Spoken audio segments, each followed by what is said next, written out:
For centuries, Bar Harbor has been celebrated for shipbuilding, fishing, and the outdoors.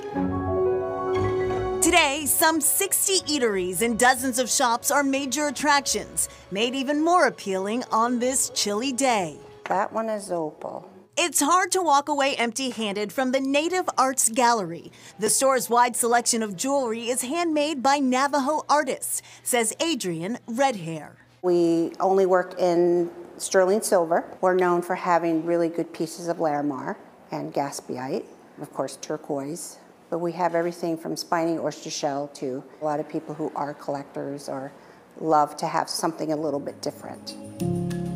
This Native-owned boutique has been a downtown fixture for more than 20 years. We know a lot of Native communities here in Maine, and we love them, they love us. There's a lot of people in the country, in the world, that don't even know that we exist. Artist Jason Brown is co-owner of DeConti & Brown, a jewelry and fashion studio in Bangor. I'm myself Penobscot. What I would say that we are most famous for is our fancy brown ash basketry. I come from a long line of basket weavers. My wife Donna comes from basket weavers. His jewelry often incorporates basket design and plenty of natural stones. So this bracelet took me 12 days to make. What I've really tried hard to do is go out throughout Maine and gather local native stones. There's some great energy in there because it is from my homeland.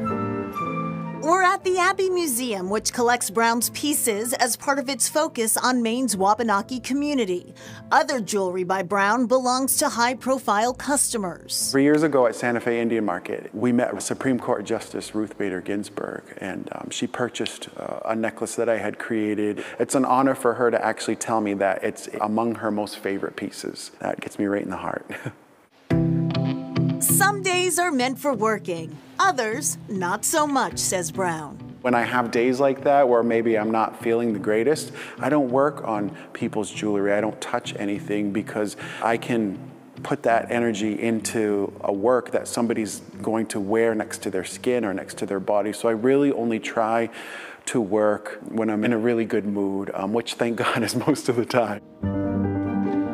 The Abbey Museum has a meaningful presence here, says President and CEO Cinnamon Catlin Legutko. Approximately 10,000 members of the Wabanaki Confederacy live in the state. Within that, there are 5 tribes: Penobscot, Passamaquoddy, Micmac, Maliseet, and Abnaki. And they represent indigenous people from this part of the world in Maine, but the homeland is truly more New England, up through Maine, and into New Brunswick and the Maritimes. Here, history is presented from a Wabanaki point of view. We make sure we have the right, the authority, the proper information for sharing a story, but we also privilege Indigenous perspective, which means that's the driving voice. When we have problems of today, trying to understand mascot issues or river right issues, when we understand the full history, we can tie it together and see why it's a problem and why we really need people to understand the issues that Native people face. The museum is a showcase of the best and brightest in the Wabanaki tradition, the work of master basket maker Molly Neptune Parker, an exhibit on root clubs, also known as war clubs. It's more than 12,000 years of history, and there's not a removal story. So throughout, at least in the United States, you have tribes being removed from their homelands, which is devastating, but it also creates a detachment from that place and a yearning for that place forever. Here, people are still where they've come from, and that's extraordinary lessons for us to learn about what that looks like in the 21st century. Back to Jason Brown. In addition to Justice Ginsburg, he has some other celebrity clients. Yes, including Broadway star Frenchie Davis, who has worn both his jewelry and his designs on many occasions. And back to the Abbey Museum. It's right in the middle of downtown Bar Harbor, and it attracts like 30,000 visitors each year. Museums are happy to have that. All right, if you're going on this tour, you've got to know your ghosts.